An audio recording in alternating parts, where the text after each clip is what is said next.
floater rattles in and hit off the back iron, hit up and caught the front and went in. 56 seconds to go, 23-19. They'll whip it out to Campbell on the left side. Campbell driving baseline left hand, and we got a foul. Foul number 6 on the Bulldogs. Campbell will go to the line anyway on the shot. And that's what we have to do. Like I said, I feel like if we get a little bit of a lead here, get some momentum, that's going to put Tazewell into pressure, and they're going to start jacking up shots. And that's what they've done the last few possessions. They're trying to get to the open girl, but then they're feeling a little bit of pressure. They're jacking up threes. First that's not their game. Up and in for Campbell. She now has 7 points in this one. Also, really the big storyline so far, Kerrigan Bailey, 8 points, but she's sitting with 3 fouls. Second one missed short. Rebound goes to Mitchum. Tazewell controls it as they get it down the floor. There's Raelle White driving back out to Janutalo. They'll work it out. Megan White left wing. Double team on her. Ooh, Megan White gets it tipped out as she barely gets it out. Lambert right hand got it. They're hanging in there. 24-21 with 25 seconds to go. Maya Lee sets got away with a little bit of a walk there, but Lauren DeLeon, a three-pointer from the corner, missed. Brought down, though, by White. Tazewell could hold out for the last possession. 15 on the clock. 3-point game. Three-pointer taken. Lambert missed. Offensive board goes to Raelle White. 8 seconds to go here. They're going to try to get the ball down low there. Try to get it to Janutalo. Comes down with it. Layup. Got it. Went up against 2 defenders and came down with it. As the Cats lead 24-23 as we head into halftime. Not a lot you could do there. I mean, she just ripped the ball out. It was 2 against 1 there. Very strong with the ball, Janutalo. Coach Timmons not happy with the end of that quarter. You think about the possession down here before this one. You like the early 3 there in the corner, DeLeon? No, and that's what I'm talking about. Like, we have a tendency of we're a high, fast-tempo team. We have a tendency of going down the other side, and if we're open, doesn't mean we have to take the shot. There's times we don't understand the situation. We got the lead. The worst thing there, you miss it. They get the rebound, go down the other end. Now, I think Coach Timmons, he's trying to tell them there, we've given up 23 points in the first half and 16 to one player. Yeah, 16 for Janutalo.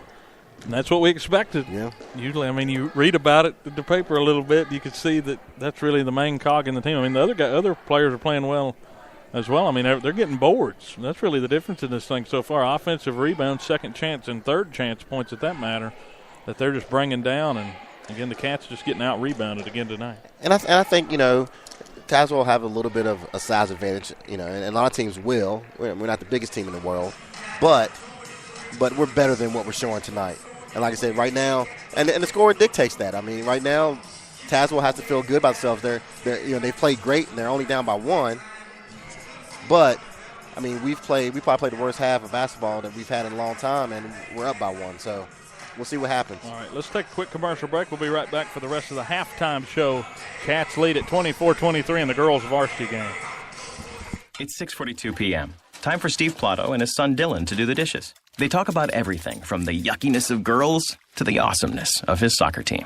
Sometimes they don't talk at all. Then, hey! The dreaded splash fight. It's Dad O'Clock, and it's the best time of the day. Because the smallest moments can have the biggest impact on a child's life. Take time to be a dad today. Call 877-4DAD-411 or visit fatherhood.gov. Brought to you by the U.S. Department of Health and Human Services and the Ad Council. Adopt US Kids presents Multiple Choice Parenting. You're bringing your daughter to her favorite pop star's concert. Do you A, wear earplugs? Isn't this fun, Dad? I'll have a soft pretzel. B, remember the moment with matching concert t-shirts. That's going to be $180. Or we can just take a photo. C, show her how you used to do concerts. We're going crowd surfing. I can't. It's too heavy. Oh, my God. Ah. Or D, just roll with it. Woo! Justin! Look at us! We're over here! Justin! OMG! I love you, Justin!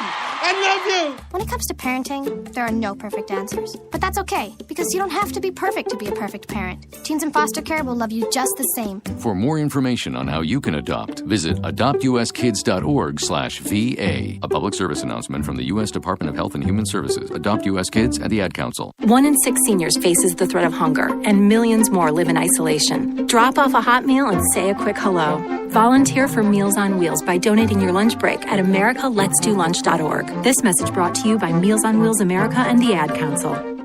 When it comes to saving money, don't act like a baby. Goo goo gaga. Be the boss. It's time for Virginia High basketball. Tip-off coming up next on Bearcat Radio.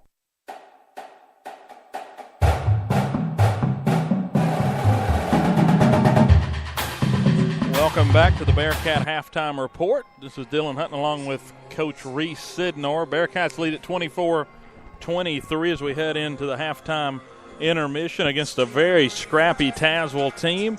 Let's get a couple of takeaways from Coach Sidnor from that first half of action. What are some of the things that you're thinking coming in? Well, I mean, I said it before the game, and we have to rebound. We're not rebounding. Like you said, we've got to box out and rebound. I mean, I like to see that stat right now. I mean, they're killing us on the boards. And, you know, that will hurt us against Tennessee High.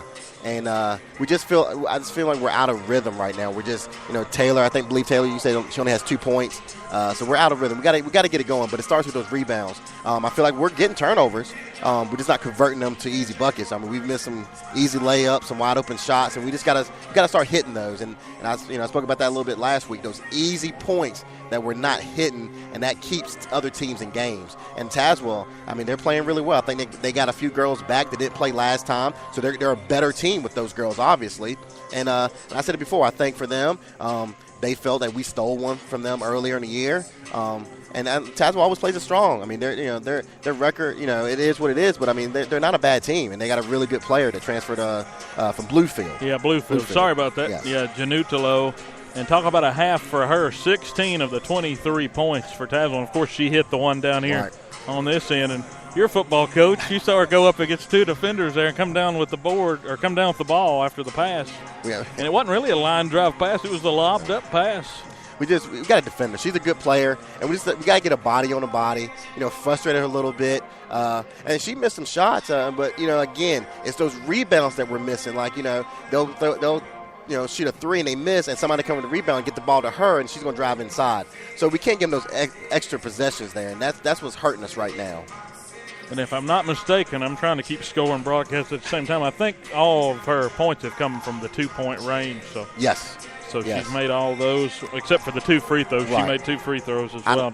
I don't know. I don't want to jinx it for us, but I don't know if Tazewell's have they hit a 3 tonight. I don't know if they've hit a 3 tonight. I'm not sure if they have or not. I think they hit maybe 2 last time they played. If I'm looking, I think I remember reading that somewhere. It might have been the boys' game. But look at some of the stats here from the first half. Jada Campbell ended up with 7 points, 2 3-pointers, and 1 free throw.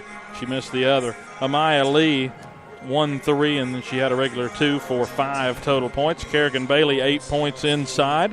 Of course, she's playing with 3 fouls now, so we'll have to see how that sort of goes. That could be huge. Taylor Owens, again, just 2 points in this one. She's averaging 17 a game. She's actually number 1 in the Southwest District in the paper whenever they release the top scorers for every week. At the end of the week, Taylor was at the top this week. And again, Janutalo, the transfer from Bluefield, with 16 points, leading everyone in the first half of this one as the Cats hold on to a 24-23 lead. And let's talk about this real quick. Where do the Cats go? Let's say Owens doesn't heat up.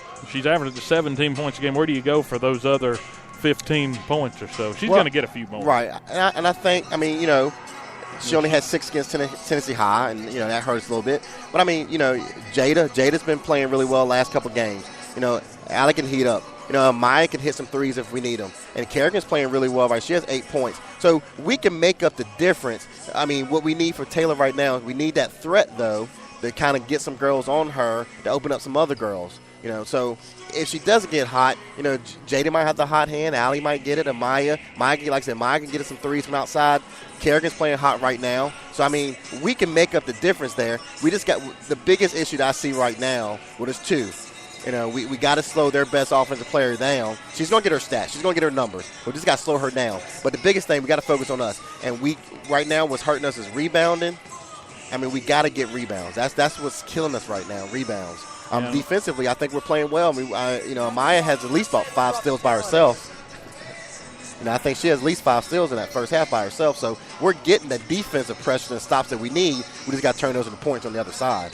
Yeah, we're seeing aggressive Bearcat defense and lots of contact in the first half. That's exactly what the Bearcats want to see. Yes. And no, not a lot of whistles. Only 11 combined fouls. Boy, is that refreshing after the last one.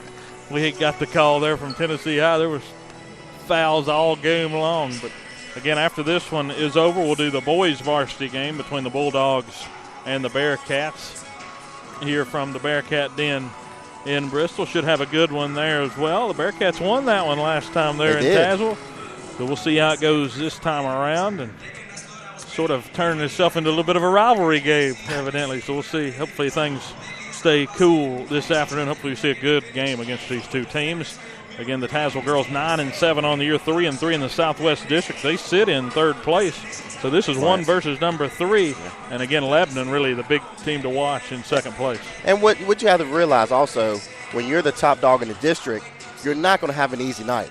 Every team's going to come in here and want to beat you at home. Every team wants to beat you and want to knock you off. And I mean, and don't get me wrong, everybody, they look at the standings. You know, like I said, Lebanon has 1 loss in the district. That's to us. So they're right behind us, and they got to continue to win. And like you said, Tazewell's in third place. So I mean, they can get the win tonight. I mean, who knows how this ends up. So again, we got to focus on us. Come out here, be ready to play. And like I said, I just kind of wonder that first half we might have been a little bit overconfident.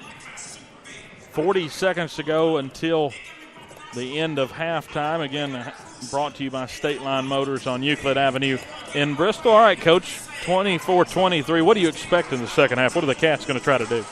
Well, I expect them to continue to play aggressive defense. They'll play aggressive defense until, we start getting some calls against us and we got to back off a little bit. I mean, defensively we play fine. It's just having the ball go through the hoop for us, and we didn't have that in the first half. So and it's hard to coach that. Tazewell will open up the second half with the ball. Janutalo will bring it up and set up a play here, only trailing by a point. They trailed by 5 with a minute to go until half and came out only by losing by 1. They'll get it inside to Janutalo. It got loose on the floor, and they'll have to reset as she got it out. We know where they want to go with the ball, and we just got to do our best to keep the ball away from her. They got a Maya Lee on her. Now she's got an open run to the basket. Open 3 look in the corner from Rael White, and she knocked it through. 26-24. Good possession there. A lot of focus on Janutalo, and they got it out to the corner to a wide open Rael White for 3. That might be their first 3. Allie Sidnor drove it, got it knocked out, nearly went to Owens, but a steal as Rael White comes down with it after the 3. Ball's loose, goes out of bounds off of the Cats. Janutalo was driving it down near the baseline. There's some contact between her and Jada Campbell, but no foul, and it'll be a baseline inbounds for Tazewell. They're leading by 2. Dropped it out of bounds, tipped off of Sidnor. The other way. Yeah, she tried to reach over. I don't think it ever went out, or it went out of bounds and back in, and it'll be a turnover. Don't see that very often. No. Well, I was wondering what they're going to call there. As Cats get it back here. So they could have gained a possession there and lost it. Campbell had it double-teamed and a high throw, and that turns it right back over. Why does that seem to always be the case? You get a turnover, and then you turn it back the other way. We just got to settle down. Like I feel like we're playing out of character. Settle down. We're the better team here. Just settle down. Owens with the high pass. Tazewell hanging with the Cats. They've had a good year so far. 9-7, 3-3 overall. As they get it back out, that's Megan White on the right wing, guarded closely by Allie Sidnor. Now down on the baseline, Bailey Sheets, floater, right hand missed. Janutalo comes down with the offensive board yet again. We gotta get those rebounds. Tazewell taking advantage of them so far. Got to steal there. Got to take your time here. Sidnor with the open basket here, and she got it with the left hand on the drive after she got the steal. So did it all herself there to tie it back up 26-26. That's 3 possessions in a row now. We've had turnovers. Ball goes out of bounds, knocked out, and actually tipped off of a Bulldog in the process, and a timeout called by Tazewell. 4 straight turnovers here. Well, actually 3 straight for Tazewell, and the Cats take advantage to tie it back up 26-26 with 6:13 to go in the third. If you look over there on our bench, they're talking to them. They're screaming at the girls, wake up. I mean, we're just going through the motions right now. And you, like I said earlier, you can't be overconfident in these games. Tazewell, we've beaten them every time, for the past few years, but you can't be overconfident. Especially when you're the number 1 team in the district. We've won it for the last couple of years. Teams want to knock us off. Then it comes to, and then you add the fact that Janutalo, doing everything she's been able to do this year alone. And we had to come from behind against them